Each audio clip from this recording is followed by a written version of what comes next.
Hello friends, welcome to by Dr. P.K. Prabhakar.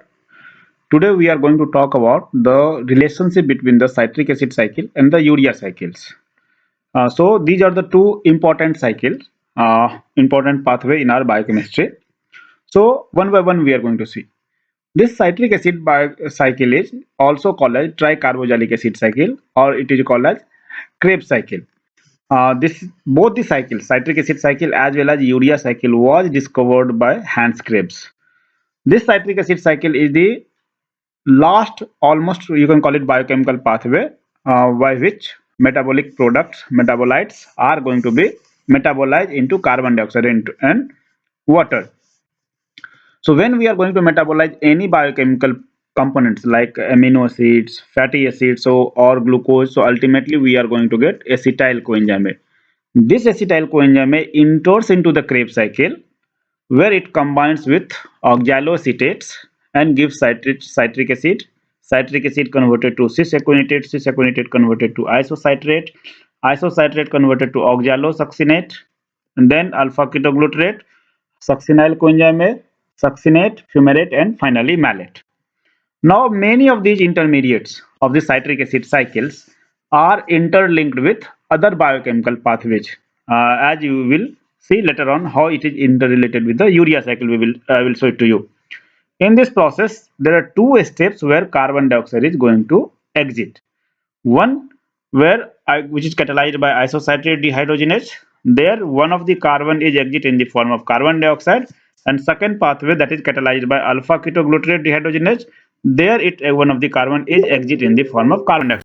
It means the in the citric acid cycle there are two places where we are going to get carbon dioxide. So carbon dioxide will be removed, exit in the form of, means carbon is going to exit in form of carbon dioxide. That is one important point which we need to remember, that it gives you us carbon dioxide. Second important point is, in this case, one of the step we are going to get fumarate. This fumarate is converted to malate, and malate is converted to oxaloacetate. So this is another important part which we need to remember, because this we are going to require during how we are going to link it. When we are going to see urea cycles, urea cycle is urea is a waste product of our body. So normally whenever we are going to metabolize proteins gives us amino acid metabolic product gives us carbon dioxide and ammonia. That ammonia normally we remove in the form of urea, because ammonia directly cannot be excreted from our body. So this urea synthesis process, which occurs in the cytoplasm and mitochondria, both places in the hepatocytes, that is a five-step reactions. So in the five-step reaction, if you'll see, in the first step, carbon dioxide in the form of bicarbonate combines with ammonia. Inside this reaction occurs inside the mitochondria with the help of carbamyl phosphate synthase. But this important thing is, there we require 2 ATP. 2 ATP will be utilized. It gives us carbamyl phosphate. Carbamyl phosphate combines with ornithine and then gives us citrulline. This citrulline exits out of the mitochondria into the cytoplasm. There it performs in another reactions where citrulline combines with aspartate, and then this aspartate along with citrulline gives us arginosuccinate. Here also we are going to use ATP. Arginosuccinate is going to lyse by arginosuccinase. It gives us fumaric acids, and arginine will be produced. And this arginine will be hydrolyzed by the arginase enzymes, gives us urea and ornithine. Ornithine enters into the mitochondria. This is whole urea cycle, which already I have discussed it. I will give you the link in the description box. Now we are going to see how this urea cycle and the Krebs cycle, means both Krebs cycle. One is citric acid cycle, that is Krebs cycle. Other one is urea cycle or ornithine cycle or Krebs-Hanslett cycle. Krebs-Hanslett cycle. How these two cycles are interlinked with each other. So you have already seen the different metabolites which is going to produced by citric acid cycles, and which is the product, the metabolites which we require during the urea cycle. So important things we need to remember it in this case is, first important thing is we require carbon dioxide for the initiation of the urea cycle. Second important point is we are going to use ATP here. So two places where we are going to utilize ATP. So ATP involvement will be there, means we are going to consume ATP. And third thing is Here we are going to produce fumaric acid and we are going to use aspartic acid. So these are the points where it is interrelated with the Krebs cycle. So first, how it is going to interlink with the first point, how both Krebs cycle and urea cycle are interlinked. So urea cycle is a cycle which normally have two of the reaction occurs in the mitochondria that you can see here. First, this is first reaction and this is the second reaction. So these two reaction occurs inside the mitochondria and remaining reaction occurs outside the mitochondria, that is cytoplasm. Krebs cycle completely takes place into the mitochondria. In the urea cycle, we have already seen that we are going to release fumaric acid, fumarate. So urea cycle releases fumarate. This fumaric acid either it will be converted into malic acid into the cytoplasm or it will enter into the mitochondria. Fumaric acid into the mitochondria. Inside the mitochondria, fumaric acid is converted to oxaloacetate mediated by malate, or this malate will enter into the mitochondria and then it will be converted to oxaloacetate, means ultimately we have got oxaloacetate. Now this oxaloacetate is having different feeds. So we will see there are four important feeds of this oxaloacetate. First important feed of this oxaloacetate is this oxaloacetate is a keto acid which is one going to be transaminated to aspartate.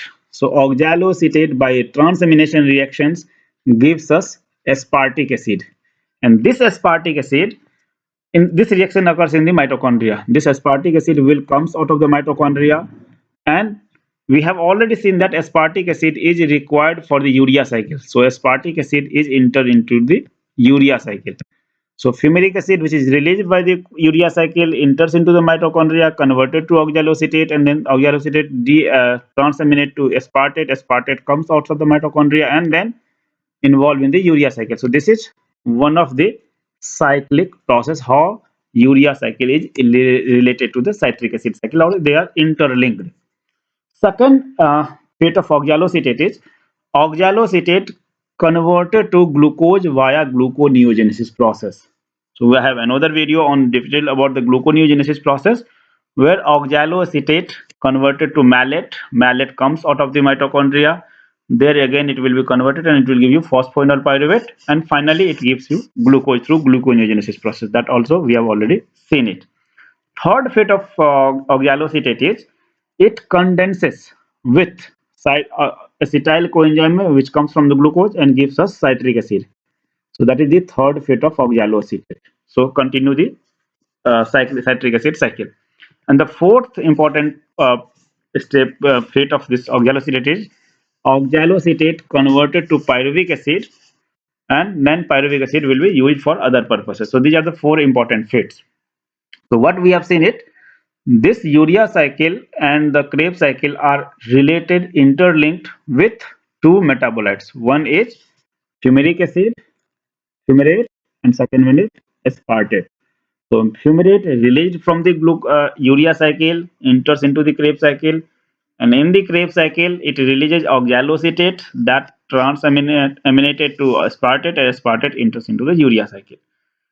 Second interrelationship between these two pathways is through ATP.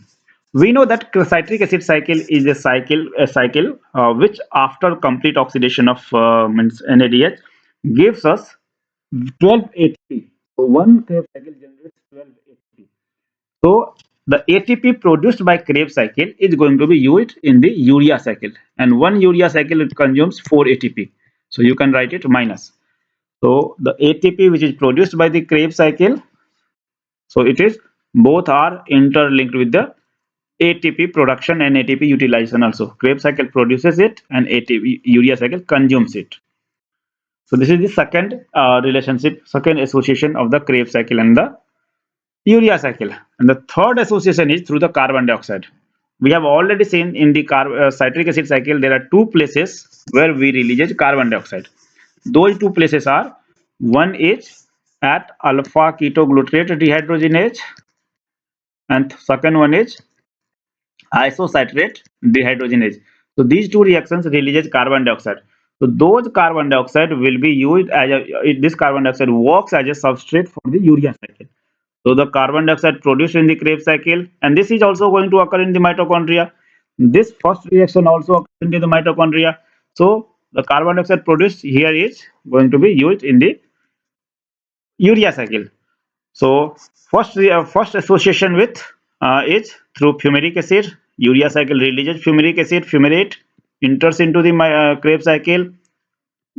So this urea cycle, this reactions occurs in the cytoplasm. So first fumaric acid has to enter into the mitochondria, converted into oxaloacetate through the malate. There transamination will be there. It will give you aspartate. Aspartate will enter into the urea cycle. First relationship.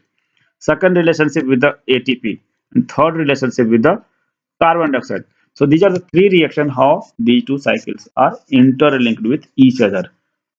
So this is all about how it is interlinked. So thank you very much. Hope you will like the video. If you have not subscribed my channel, please subscribe it. You can press the bell button so that you will get all the notifications. Thank you very much. Have a nice day.